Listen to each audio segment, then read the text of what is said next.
Hello, BookTube. This is Mike Frost, the postmodern poetry prognosticator, and it's Tuesday, so it's Tuesday Tag Day. And I was tagged in a original tag by Samuel Daram. I'll link his tag below. And the tag is called "A Poem for Every Agony." So yeah, it's supposed to be a happy tag. His idea, or the just as I understand it, now I might be misinterpreting this, as I understand it, is if you have a powerful emotion, what poetry do you turn to help comfort you through those emotions, help create a remedy for extreme emotions? And here in this particular tag, he's concentrating on the emotions that are associated with love, so rejection and grief and heartbreak and these sorts of things.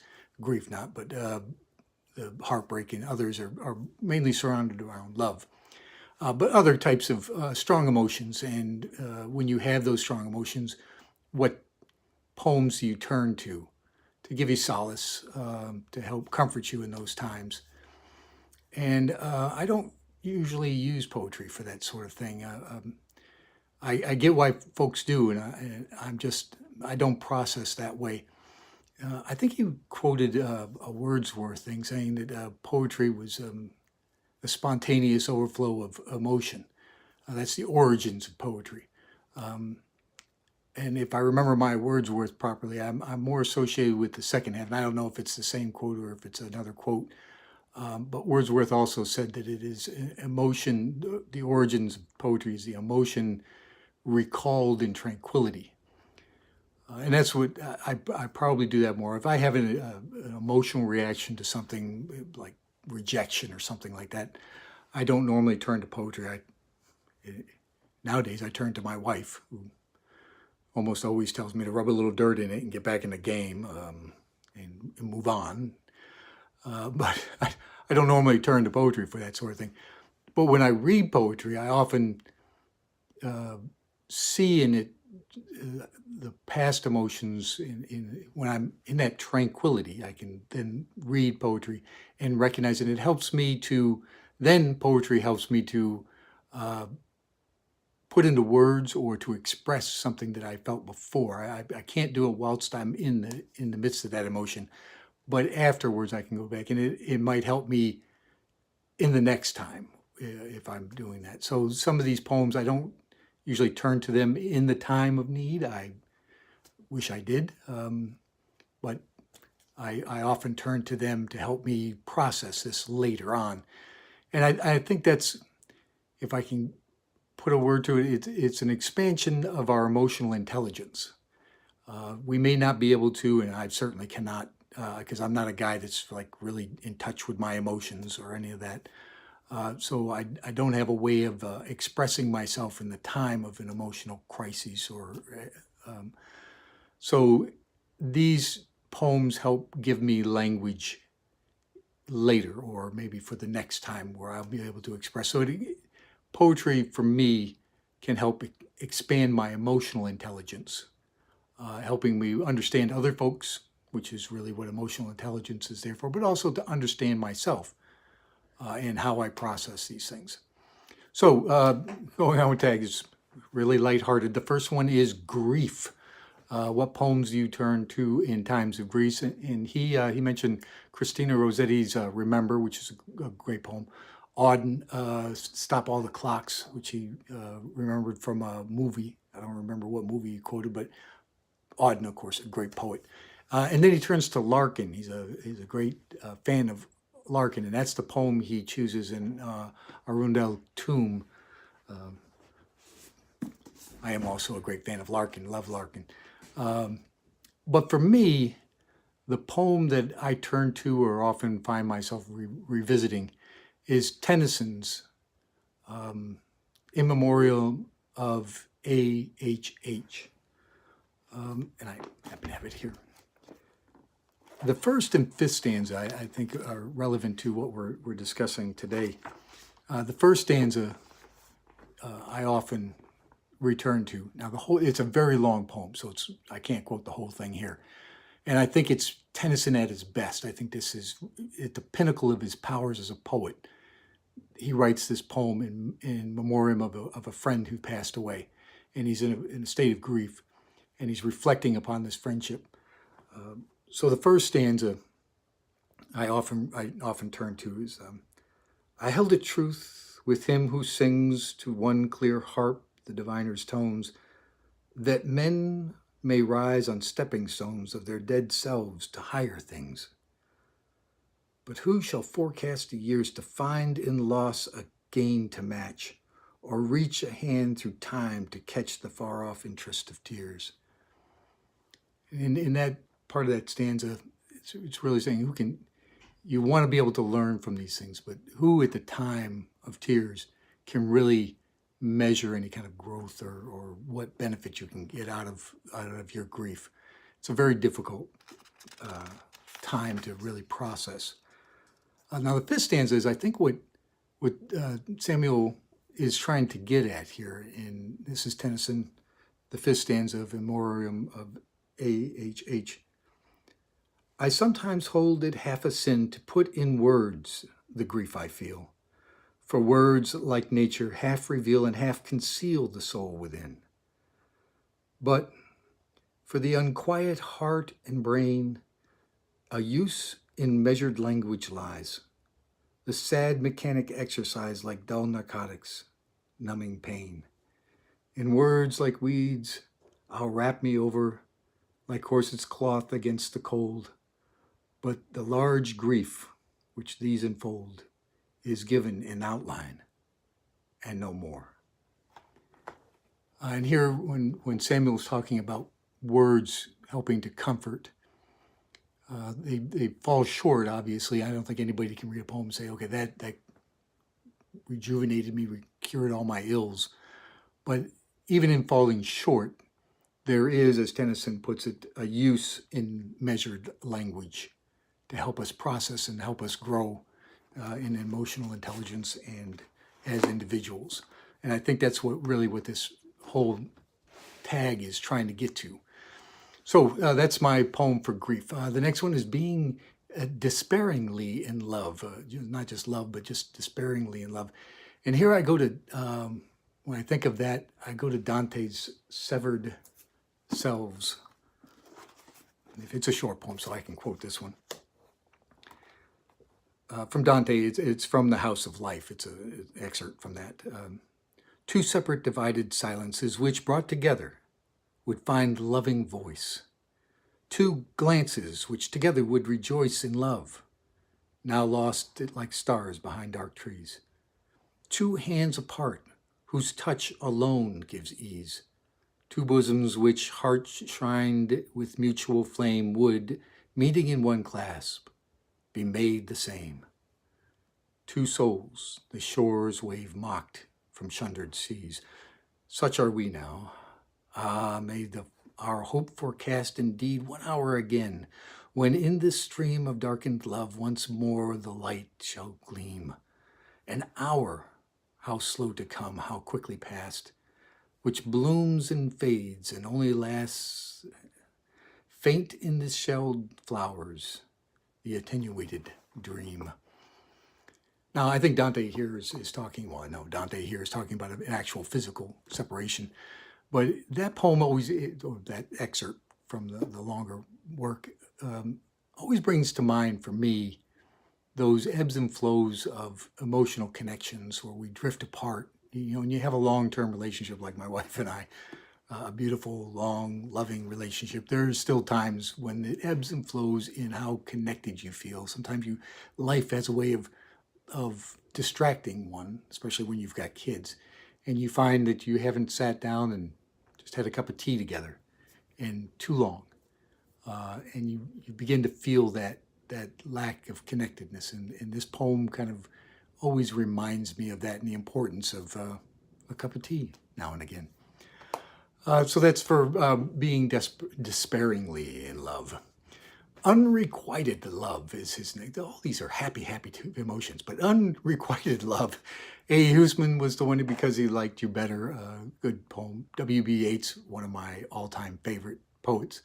Never give all your heart. And then he chooses, actually, Carol Ann Duffy's warming her pearls. And Duffy is one of those poets that I've read, admired, and just I haven't picked up in too long. I feel when he was reading Duffy and talking about Caroline Duffy, I realized it's been just too long. I need to reconnect with Miss Duffy. So I'm going to make a point of that here to do that. But for me, Keats's stanzas is more for unrequited love. And if I quote every poem here, I'm gonna run out of time, or I'm gonna go way too long. But if you ever get a chance to look, Keats, too much light here. Keats's on stanzas. If you take a look at that would be for me unrequited love, because I want to save a little bit of time for the next poem, which is very important to me. Heartbreak is the plug, and for him, he picked Sonnet 147 from Shakespeare. But for me, when I think of heartbreak, I always think, and this for many prompts, but always think of Neruda's poem 20, Poema Bente. I think I gave in one of the previous tags or something. I remember I quoted it in Spanish. So I'll here do an English translation that I really like for those that are watching that don't speak Spanish. But this is the English translation of Neruda's poem 20. Tonight I can write the saddest lines. Write, for example, the night is starry, and the stars are blue and shiver in the distance. The night wind revolves in the sky and sings. Tonight I can write the saddest lines. I loved her, and sometimes she loved me too. Through nights like this one, I held her in my arms. I kissed her again and again on the endless sky. She loved me. Sometimes I loved her too. How could one not have loved her great, still eyes? Tonight I can write the saddest lines. To think that I do not have her. To feel that I have lost her. To hear the immense night still more immense without her. And the verse falls to the soul like dew to the pasture. What does it matter that my love could not keep her? The night is starry, and she is not with me. This is all. In the distance, someone is singing. In the distance. My soul is not satisfied that it has lost her. My sight tries to find her as though to bring her closer. My heart looks for her, and she is not with me. The same night whitens the same trees. We, of that time, are no longer the same. I no longer love her, that's certain. But how I loved her. My voice tried to find the wind to touch her heart. Another's. She will be another's, as she was before my kisses. Her voice, her bright body, her infinite eyes. I no longer love her, that's certain. But maybe I love her. Love is so short. Forgetting is so long.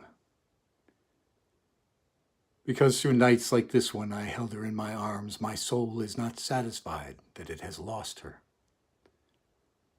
Though this be the last pain that she makes me suffer, and these, the last verses that I write for her. Poem 20 by Pablo Neruda. If that doesn't express heartbreak, I don't know what poem would. But that one's the one that, whenever I think of heartbreak, I think of poem 20.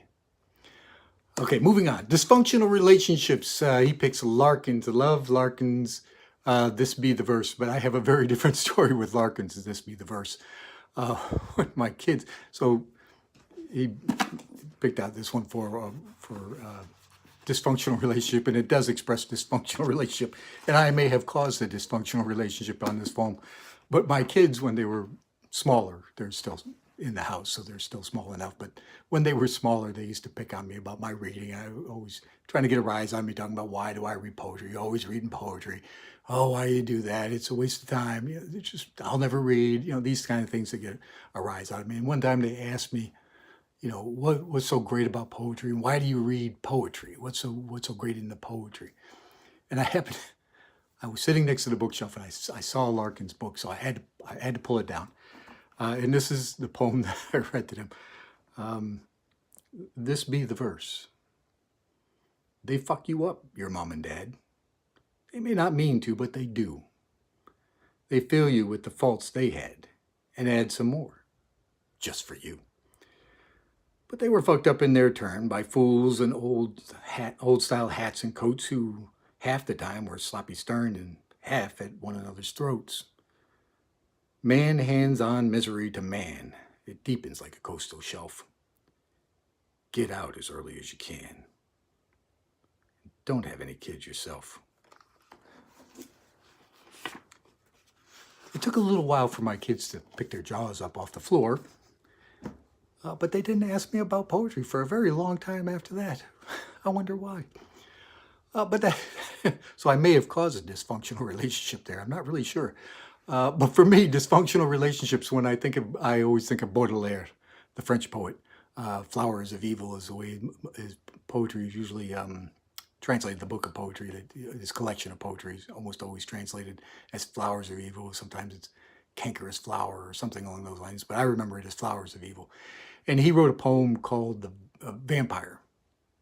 And it's really about people that drain you emotionally. Just, there's some people that you're around and they're just so negative, and they just have so many issues that they put on you, that they just emotionally drain you of your will to resist. And you're just, and in the end of the poem, he says, even if you killed them, your kindness would resuscitate them. And that's the dysfunctional part. You try to be nice to some of these people who just suck the life out of you, and as soon as you're nice to them, they're right back at it, sucking the life out of you again. And you kind of, you have to look at yourself sometimes and wonder where the line must be drawn. But whenever I think of dysfunctional relationships, I think of that poem, The Vampire, by Baudelaire. Let's see here. And then he goes to The Dark Night of the Soul, and he took a different turn that I wasn't ready for. When he talked about the dark night of the soul, I think he was talking about self-doubt and self-worry. And in that, he took Shakespeare's Sonnet 55. But for me, whenever I think of the dark night of the soul, I actually think of St. John of the Cross. I don't know if I can get this in there. Too much light. I think, you go, Poems of St. John of the Cross, who actually wrote a poem called The Dark Night of the Soul. And it's really about, let's say, call it an existential crisis, a religious existential crisis, where you have your doubts about the existence of God and you struggle with that.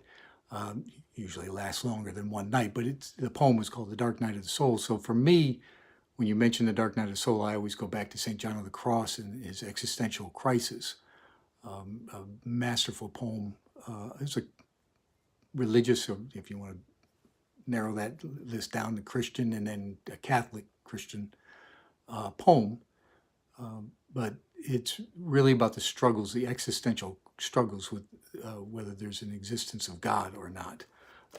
So that's the poem I always go back to when I think of Dark Night of the Soul. So I can't think of it as a personal thing. Well, I think, I know I have, but I think most people have, at least if you're of my age, you've had some experiences with that existential crisis and your process through that. So it's a very helpful poem for those working through that issue. So the next thing I got is list down here, written down here. So the next one was enduring a job that you hate.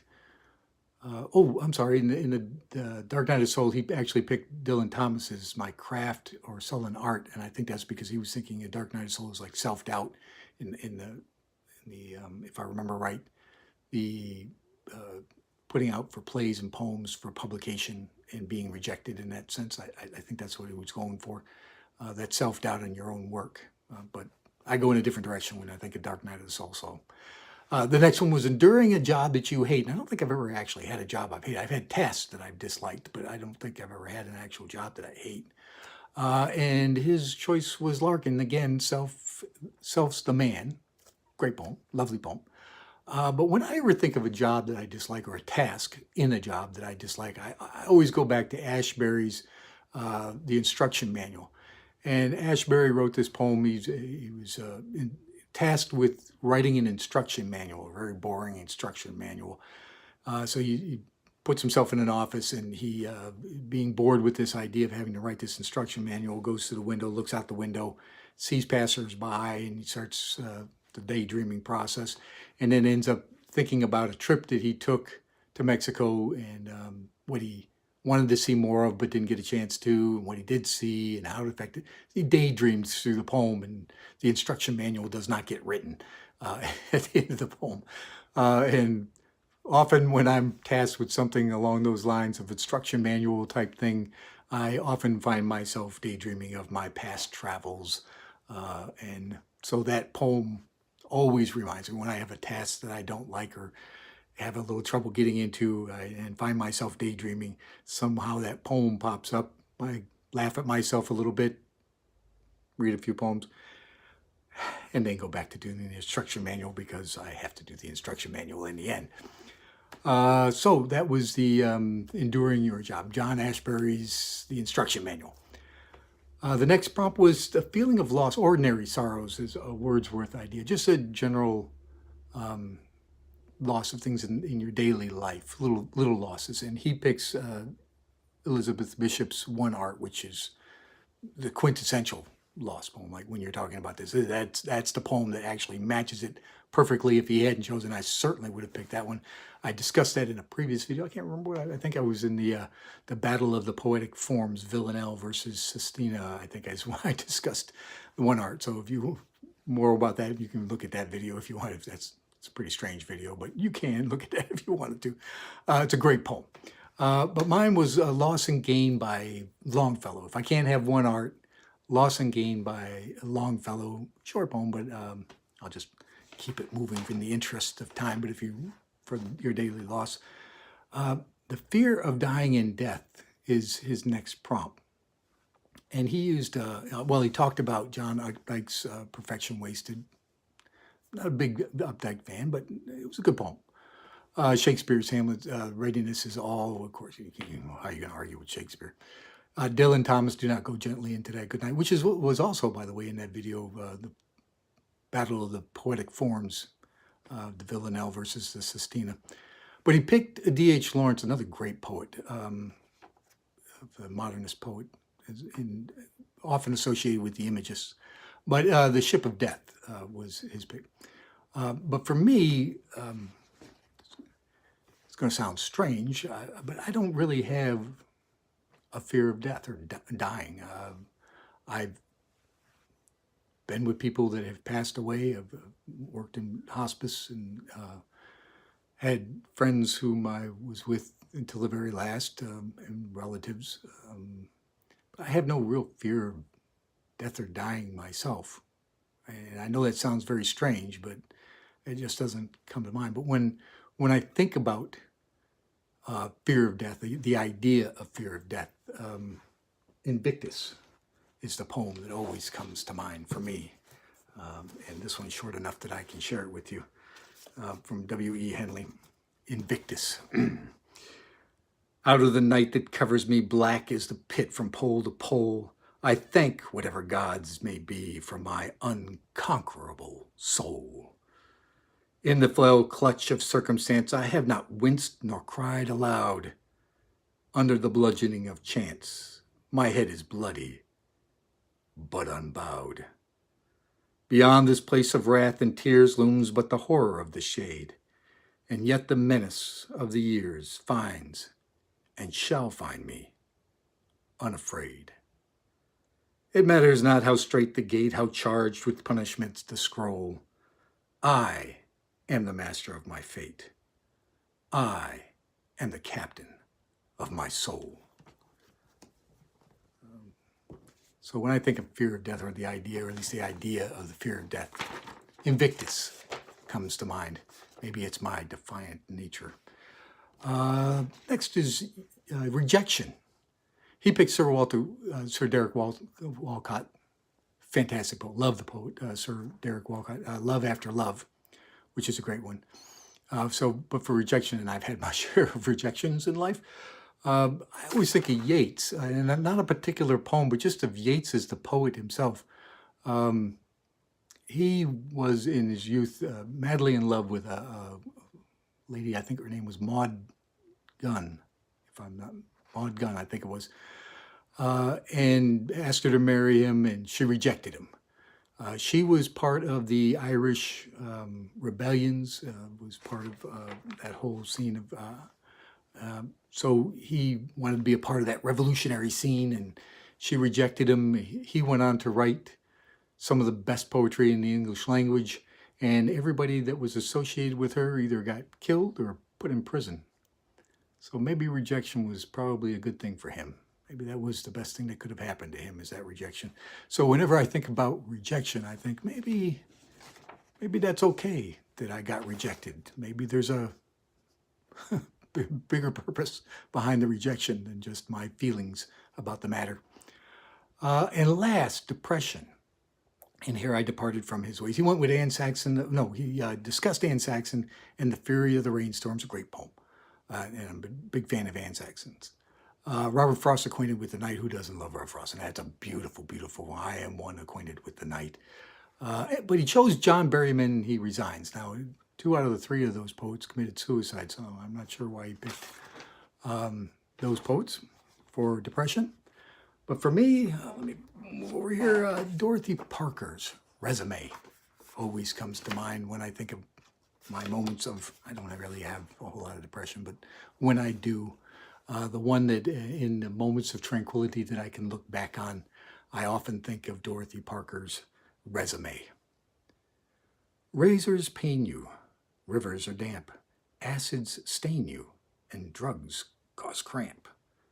Guns aren't lawful, nooses give, gas smells awful. You might as well live. That's the choices. Okay, so anyway, that was the poem for every agony tag. I shared all my agonies, got in touch with my emotional side. Thank you, Samuel, for tagging me. He tagged everybody that I know, so I don't have anybody left to tag that I can think of. I'm going to go back to his video's list of tags, see if there's anybody that that he missed. I don't think so. But it was a wonderful tag. Any tag about poetry I will do. But this is a lovely tag. I took it from I get you, Samuel. I'm taking it from a slightly different point of view or aspect of it, but I approach poetry maybe a little bit differently from not the actual remedies, but the growth afterwards. In the throes of any kind of emotion, I'm not a reader at that point. I'm a sniveling, go to my wife and complain so that she can kick me in the ass and get me moving again. And that's what I need. So she gives me what I need. Love her. Thank you, Samuel, for the tag. If I don't know you and you're just viewing this video and this tag sounds interesting to you, please feel free to do the tag. Join in. I would love to see your tags, and I'd love to get introduced in this way to a tag of yours. And if you're not a content maker, go through the tagging. Samuel's got something here when he's talking about these things, in that in knowing this, or at least researching it, or thinking about it anyway, there is a growth to this. Poetry can help us grow in the ways that I mentioned with Tennyson in his 5th stanza of that. It may not be perfect. There's always going to be some gaps, but the measured word is useful in these moments. So if nothing else, at least think through these questions, think through these tag questions. I think that they're important. And I thank Samuel for tagging me in this. And for that, have a great day, BookTube. Tag Tuesday.